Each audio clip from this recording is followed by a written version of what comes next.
They've done it again. This surveillance image of Chicago police raiding a family's home might have gone under the radar, except for one detail: when it was taken.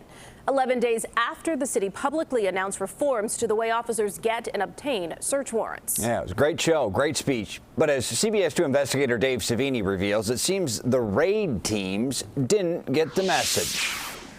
They treated us like we were below them. Any individuals found within a location where a search warrant is executed must be treated with dignity and respect. The mayor's pledge. Do you feel like they should have treated your family with more respect? Yeah. And the police superintendent's vow. So the real question you're asking is if treating someone with respect gets in the way of doing our job. And the answer is no. Promises of reform made after the CBS 2 investigators exposed dozens of bad raids on innocent families over the last 3 years. We are going to get this right. That was March 3rd. But just 11 days later, I never got treated like that by anybody in my entire life. this happened.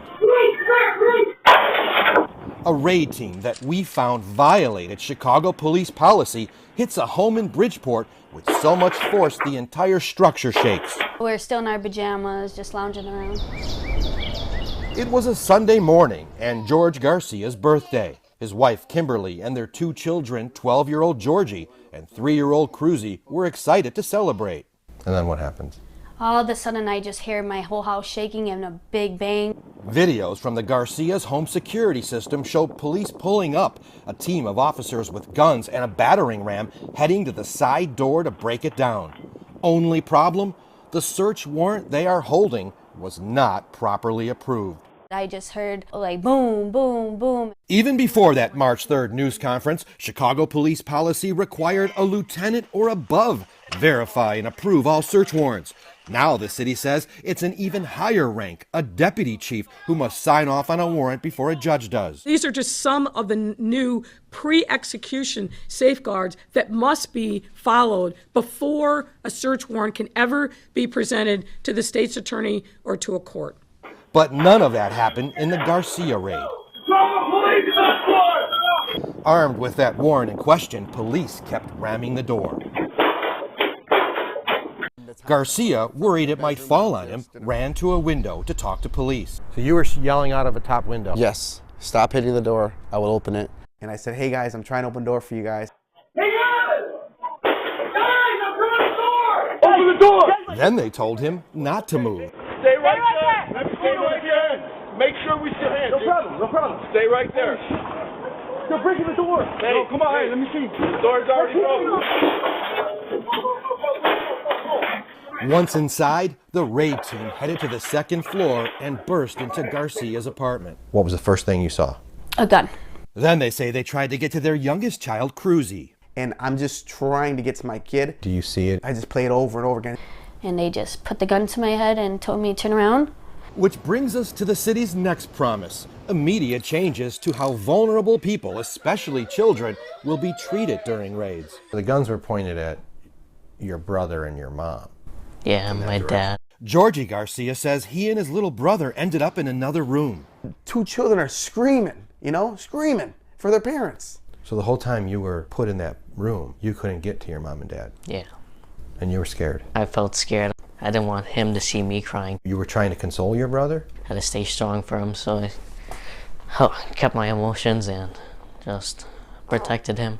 And then there's this. The city also promised to address one of its most widespread failures we uncovered during our multi-year investigation into wrong raids.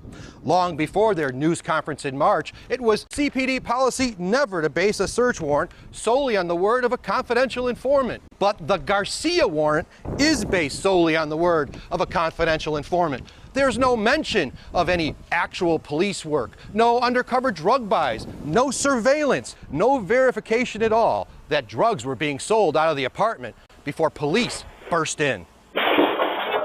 Later, we see these images. The entire apartment ransacked, personal belongings and toys wrecked. They're not doing their job. That's just it. They're just using their own system however they want, however they see fit. The warrant only gave them the power to search Garcia's apartment on the second floor of this multi-unit building.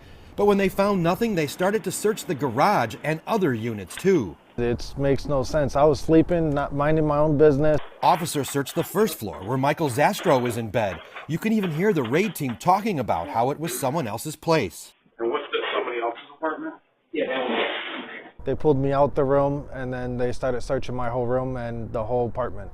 And this wasn't just any raid team. All of the officers on this raid belonged to Police Superintendent David Brown's newly created Community Safety Team, formed last year during the height of unrest and widespread calls for reform, as a way to not only fight crime, but to improve trust between police and the public.